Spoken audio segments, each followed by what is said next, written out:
The Immigration Department is once again on the spot over the exit of a Liberian mother and her 2 children after a Kenyan High Court ordered that she stay within the country. The woman was locked in a custody battle with a prominent Liberian who is the former chairman of the Liberian Truth and Reconciliation Commission. KTN's Catherine Lomwando with the details.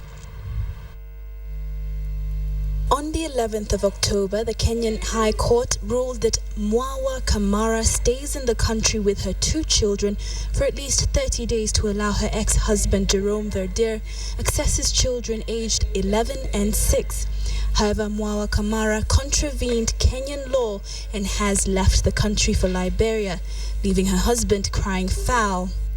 These 30 days gave leeway for Jerome to appeal against the ruling that gave Kamara full custody of the 2 children. But now, even with an appeal in the works, getting the children back will be a hard task.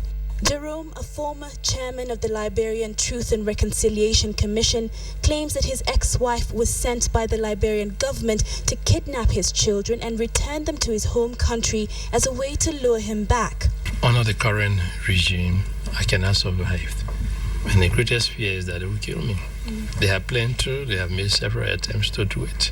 The former TRC chairman bases his argument on the fact that his report linked the current Liberian president, Ellen Johnson Sirleaf, to former Liberian President Charles Taylor, who has been sentenced to 50 years in prison by the UN-backed Special Court for Sierra Leone, sitting at The Hague.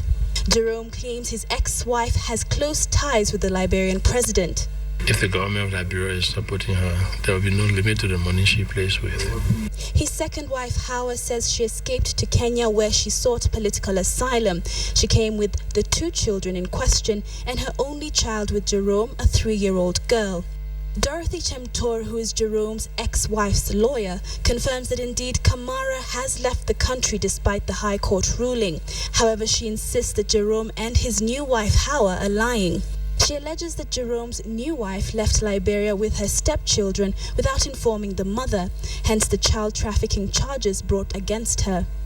In a telephone conversation, Dorothy further adds that Jerome's life is not in danger and his political frictions have nothing to do with his children, especially the ones he sired with his first wife, Kamara.